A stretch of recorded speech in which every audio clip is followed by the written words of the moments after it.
Hi guys, Thakur Maharaj OTTದಾಗೆ release ಆಗಲಿಕ್ಕಿದ್ದು movie ready ಆಗಿದೆ. ಸಂಕ್ರಾಂತಿ 12 ತಾರೀಕಿದ್ದು ಮೂವಿ ರಿಲೀಸ್ ಆಗಿದೆ. Producer by Naga Vamsi, director by Bobby, ರೈಟರ್ನು ಅವ್ರು ಯಾರ ಕಂಪೋಸ್ ಕೊಟ್ಟರೆ ಇಲ್ಲಿ ತಮ್ಮನವರು. ಫಿಲಿಮ್ ಟೈಲರ್ ರಿಲೀಸ್ ಆಗಿತ್ತು ನೋಡ್ರಿ, ಸಾಲಿಡ್ ರೆಸ್ಪಾನ್ಸ್ ಬಂದಿತ್ತು. ಆಲ್ರೆಡಿ ಒಂದು ಸಾಂಗ್ ರಿಲೀಸ್ ಆಗಿತ್ತು ನೋಡಿ, ತಬಡಿ ದಿಬಡಿ ಮುಟ್ಟ ಟ್ರೋಲ್ನ ಆಯಿತು. ಅದು ಮೂವಿ ಸಾಂಗ್ನ ಮುಟ್ಟ ಬ್ಲಾಕ್ ಬಸ್ಟರ್ ಹಿಟ್ ಆಗಿದೆ. ಆ ಸಾಂಗ್ ಅಲ್ಲಿ ಊರ್ವಶಿ ಸ್ಟೆಪ್ಸ್ಗಳಲ್ಲಿ, ಬಾಲಕೃಷ್ಣ ಸ್ಟೆಪ್ಸ್ಗಳು ಇಲ್ಲ ಮಂದಿಗೆ ಇನ್ನೂ ಇಷ್ಟ ಆಗಿದೆ ಥಿಯೇಟರ್ನಲ್ಲಿ ಅಂತರ್ಕ ಸಾಂಗ್ ಅಂತರ್ಕ. ಇದು ಮೂವಿ ಆಲ್ಮೋಸ್ಟ್ ಡಬಲ್ ಕಲೆಕ್ಷನ್ ಇದು ಮೂವಿ ಮಾಡಿದೆ. ಫಿಲ್ಮ್ ಬಜೆಟ್ ಅದ 70 to 80 crore. ಇದು ಮೂವಿ ಇಂಡಿಯಾ ಗ್ರಾಸ್ ಕಲೆಕ್ಷನ್ ನಾವು ಮಾತಾಡ್ಬೇಕಂದ್ರೆ ಇಲ್ಲಿ 165 crore ಕಲೆಕ್ಷನ್ ಇದು ಮೂವಿ ಮಾಡಿದೆ. ಈಗ OTTದಾಗೆ ನೆಟ್ಫ್ಲಿಕ್ಸ್ನಾಗೆ ನಾಳೆಗೆ ರಿಲೀಸ್ ಅಲ್ಲತ್ತಿದ್ದು. OTT ಡೀಲ್ ಏನಾಗಿದೆ ಅಂದ್ರೆ ಇಲ್ಲಿ 19 ಕೋಟಿದಾಗೆ ಇದು ಡೀಲ್ ಆಗಿದೆ. ಮುಟ್ಟ ಕಡಿಮೆ ಪ್ರೈಸ್ನಾಗ ಇದು ಡೀಲ್ ಆಗಿದೆ. ಒಂದು ಪ್ರಕಾರ ನಾವು ಮಾತಾಡ್ಬೇಕಂದ್ರೆ ಚಲೋ ಕಲೆಕ್ಷನ್ ಇದು ಮೂವಿ ಮಾಡಿದೆ. ಆಲ್ಮೋಸ್ಟ್ ಡಬಲ್ ಕಲೆಕ್ಷನ್ ಇದು ಮೂವಿ ಮಾಡಿದೆ. ಬಾಲಕೃಷ್ಣ ಅವ್ರದ್ದು ಬ್ಯಾಕ್ ಟು ಬ್ಯಾಕ್ 4 ಮೂವಿಗಳು ಹಿಟ್ ಅವ್ರು ಕೊಟ್ಟಾರ. ನೆಕ್ಸ್ಟ್ ಅಖಂಡ 2 ಮೂವಿ ಬರ್ಲತ್ತದ.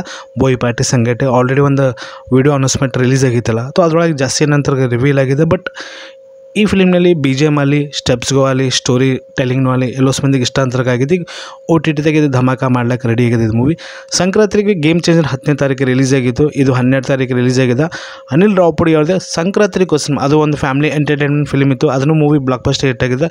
ಜಿ ಸಿನಿಮಾದಾಗ ಅದು ರಿಲೀಸ್ ಆಗ್ತದ. ಡೇಟ್ ಅನೌನ್ಸ್ಮೆಂಟ್ ಇನ್ನೂ ಕೊಟ್ಟಿಲ್ಲ. May be next month movie release ಆಗೋದು ಚಾನ್ಸ್ ಕಾಣ್ತದೆ OTTದಾಗೆ. ಸೊ ಅದಕ್ಕೆ ನಾ ಡೇಟ್ ಅನೌನ್ಸ್ಮೆಂಟ್ ಕೊಟ್ಟರೆ ನಾ ಅಪ್ಡೇಟ್ ಹೇಳ್ತೀನಿ ನಿಮಗೆ. ಅಂತ ಮೈಕಲ್ ಜಾಕ್ಸನ್